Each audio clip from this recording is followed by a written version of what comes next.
সুপ্রভাত, কেমন আছেন সবাই? আমি অনন্যা, অনন্যার ব্লগসের আরও একটি ঝা চকচকে নতুন ব্লগে আপনাদের সকলকে জানাই অনেক অনেক অনেক স্বাগত। আশা করছি আপনারা সকলে খুব ভালো আছেন, সুস্থ আছেন, সাবধানে আছেন, নিরাপদে আছেন। আমরাও বেশ ভালোই আছি। আজ 24শে নভেম্বর 2024, রবিবার। সকাল এখন 8টা মতো বাজে। আপনাদেরকে সাথে নিয়ে ঠিক এখন থেকেই আজকের ব্লগটি আমি শুরু করছি। আজকের ব্লগটিতে প্রথমেই ডেটটি বলে দেওয়ার একটি কারণ রয়েছে। সেটি হলো কাল 25শে নভেম্বর আমার বার্থডে, আর আজ 24শে নভেম্বর আমার বার্থডে ইভ। সেই জন্যই দিনটি ভীষণ স্পেশাল আমার কাছে, আমার পরিবারের কাছেও। তো সেই জন্যই আজকে সকালটা অ্যাজ ইউজুয়াল অন্য দিনের মতো শুরু হলেও মনটা বেশ ফুরফুরে খুশি রয়েছে। কারণ আমার জন্মদিনটা অন্য কারোর কাছে স্পেশাল না হলেও আমার পরিবার আর আমার কাছে তো ভীষণ স্পেশাল।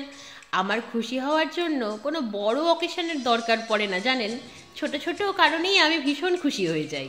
যেমন আজকের দিনটা আমি কেমন খুশি খুশি কাজ করছি, আর মনে মনে ভাবছি রাত পোহালেই আমার জন্মদিন।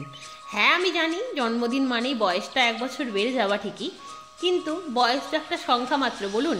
শরীরের বয়স বেড়ে গেলেও আমার মনের বয়স বাড়ে না। আমি সেই ছোট্টই রয়েছি। নয়তো অনেকেই বার্থডেতে অতটা আনন্দ করতে পছন্দ করে না, ভাবে এত বড় হয়ে গিয়েছি, এত বয়স হয়ে গিয়েছে, এই বয়সে আবার জন্মদিন কি, ছি, লজ্জা লাগে না, এত এজ হয়ে গেল। আমার লাগে না, জানেন। আমার খুব মজা হয়, আমার এনজয় করতে ইচ্ছা করে।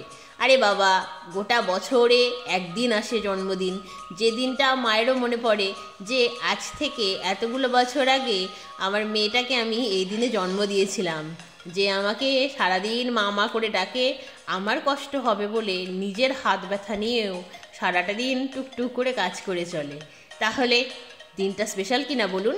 আর আজকে আবার তার আগের দিন, সেই জন্যই মনটা বেশ ফুরফুরে। জানেন, বেশ কয়েক সপ্তাহ আগে থেকেই মা আমায় কথা দিয়ে রেখেছিল যে 24শে নভেম্বর মা আমাকে মাটন খাওয়াবে, কিন্তু খাওয়ালো না। কেন জানেন? শুনলে দুঃখ লাগবে। যেহেতু 27শে নভেম্বর আর 29শে নভেম্বর দুটো বিয়েবাড়ির ইনভিটেশন রয়েছে, সেখানে অনেক রিচ খাবার দাবার খেতে হবে, সেই জন্যই আজকে মাটন ক্যান্সেল হয়ে গেল। এটি শুনেই মনটা দুঃখে ভরে গেল, জানেন। কি আর বলবো, এত আনন্দের মাঝখানেও মা একটু দুঃখ দিয়ে দিল। কিন্তু কিছু তো করার নেই, যা আছে সেটি দিয়ে রান্না বান্না করে মনটাকে হ্যাপি রাখার চেষ্টা করছি।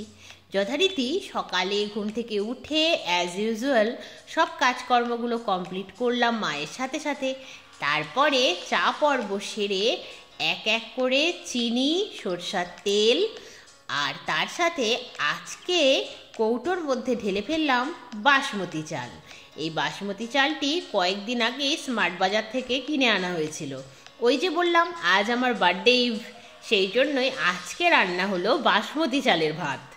আর তারপরে ওপরে বলতে দোতলাতে সেই যে কম্বল বের করেছিলাম, কম্বলগুলো ঠিকঠাক জায়গায় রাখা হয়েছিল না এই কয়েকটা দিন। তাই ভাবলাম আজকে হাইড্রোলিকটা তুলে কম্বলগুলো বক্স খাটের ভেতরে রেখে দিই। তো সেই মতোই রেখে দিলাম। যেহেতু ওপরের খাটটিতে ম্যাট্রেস পাতা হয়েছিল, সেই ম্যাট্রেসটি তো পুরোপুরি কভার করা রয়েছে একটি মোটা টাইপের পলিথিন দিয়ে। তো সেই পলিথিনটা তো আর খোলা হয়নি, কারণ ম্যাট্রেসটা নোংরা হয়ে যাবে বলে। তো তার উপরে যতই বেডশিট পাতা হচ্ছে, একটা জায়গায় দুটো পাতা হলেও কেমন যেন কেউ বসলে বা শুলেই কুঁচকে যাচ্ছিল।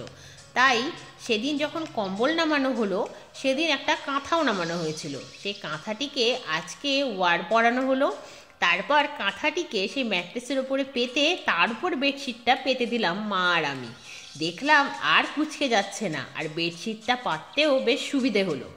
মা বলছে এরপরে এই খাটের পুরো মাপ নিয়ে গিয়ে অর্ডার দিয়ে একটি পাতলা তোশক বানিয়ে নেবে, তাহলে নাকি আরও সুবিধে হবে।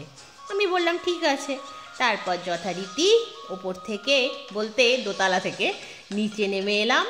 তারপর দুধ ছাতুর ঘোল খেয়ে শুরু করে ফেললাম আজকের রান্নাবান্না। আজকের রান্নার মেনু হলো ওই যে বললাম আগেই, বাসমতি চালের ভাত, আর তার সাথে বাটা মাছের তেল ঝোল, ডাল শুকনো, পেঁয়াজ কুচি আর কাঁচা তেল দিয়ে অবশ্যই, আর দিদুনের স্টাইলে রসুন কুচি, মাছের মাথা দিয়ে বাঁধাকপির সবজি। হ্যাঁ আমি জানি বাঁধাকপিটা কষাতে কষাতে আমার হাত খুলেও যেতে পারে জয়েন্ট থেকে, যা ব্যথা। কিন্তু ওই যে বললাম বার্থডে ইভ, নিজেকে আমি নিজেই খুশি রাখতে চাই, সেই জন্যই যত কষ্টই হোক না কেন দিদুনের স্টাইলে মাছের মাথা আর রসুন কুচি দিয়ে বাঁধাকপিটা আমি আজকে বানাবোই ঠিক করেছি। যেমন ভাবা তেমনি কাজ। দেখুন আপনাদের সাথে গল্প করতে করতে আমার কিন্তু মাছের ঝোলটা প্রায় হয়েই এসেছে। আর দিদুনের স্টাইলে বাঁধাকপি রান্না করা মানেই কিছুটা কষিয়ে নিয়ে পুরো বাঁধাকপিটাকেই একটি পাত্রে ঢেলে নেওয়া, তারপর কড়াইটাকে ভালো করে ধুয়ে ক্লিন করে নিয়ে ঘি দিতে হবে তেলের বদলে, তারপরে তার মধ্যে জিরে আর তেজপাতা ফোড়ন দিয়ে পুনরায় বাঁধাকপিটাকে দিয়ে দেওয়া কড়াইতে। তারপরে আর যেহেতু মাছের মাথা দিয়ে হচ্ছে তাই মাছের মাথা দিয়ে ভালো করে নেড়ে চেড়ে যতক্ষণ না একটু দলা হয়ে যাচ্ছে ততক্ষণ তো কষাতেই হবে। তারপর শেষে শুধু গরম মশলা দিতে হবে। আজ আর ঘি দেওয়ার দরকার নেই, কারণ ঘি তো প্রথমেই দিয়েছিলাম। দেখুন আপনাদের সাথে গল্প করতে করতে বাঁধাকপি কিন্তু রেডি। যেহেতু চিমনি রয়েছে তাই গন্ধ রান্নাঘরে সেভাবে না ছড়ালেও বাইরে নাকি গন্ধে ম ম করছে, সান্ত্বনা দিদি তো তাই বলল। তারপর আজকে নিয়ে এসেছি জোড়া কুসুমের ডিম। ভাবলাম বার্থডে ইভ বলে কথা, জোড়া কুসুমের ডিমের একটু চিলি এগ বানানো যাক। তো যেহেতু ভীষণ তাড়ায় ছিলাম, কারণ মায়ের স্নান তো হয়ে গিয়েছে, মায়ের পুজোও হয়ে যাচ্ছে, এরপর এসে বকুনি দেবে এতক্ষণ ধরে কি রান্না হচ্ছে, তোর না হাত ব্যথা। তো এর মধ্যেও যখন রান্না বান্না হবে সেই জন্যই ডিমের তাড়াতাড়ি খোসা ছাড়ানো প্রয়োজন। সেই জন্যই অনেক সময় দেখবেন তাড়াতাড়ি চক্করে ডিমের খোসার সাথে ডিমের যে সাদা অংশ সেটি খুলে আসে। তো সেই জন্যই ফ্রিজে দেখলাম ঠান্ডা জল তো নেই, কারণ শীতকাল পড়েই যাচ্ছে, তাই অগত্যা ট্রে থেকে বরফ বের করে দিয়ে দিলাম। তাই তাড়াতাড়ি যখন খোসা ছাড়ালাম একটুও সাদা অংশ উঠে এলো না। দেখুন আপনাদের সাথে গল্প করতে করতে আমার কিন্তু এগ চিলিটাও রেডি হয়ে গেল। তারপর যথারীতি গ্যাস রান্নাঘর ক্লিন করলাম, তারপর স্নান সেরে এলাম, তারপর করলাম মা মেয়েতে মিলে লাঞ্চ করে একটু রেস্ট করলাম। তারপর ছাদে গিয়ে জামা কাপড়গুলো তুললাম, গাছগুলোতে জল দিলাম, তারপর সন্ধে হতেই সন্ধে প্রদীপ দেখালাম, তারপর বানিয়ে ফেললাম সান্ধ্যকালীন চা। তাহলে আজকের মতো এ পর্যন্তই। আবার আপনাদের সঙ্গে দেখা হবে খুব শিগগিরই বার্থডে ব্লগ নিয়ে। ততক্ষণ আপনারা সবাই খুব ভালো থাকবেন। আজকের ব্লগটি কেমন লাগলো জানাবেন, ভালো লাগলে একটি লাইক করে দেবেন, চ্যানেলটিকে সাবস্ক্রাইব করে দেবেন। আজকের মতো বাই বাই।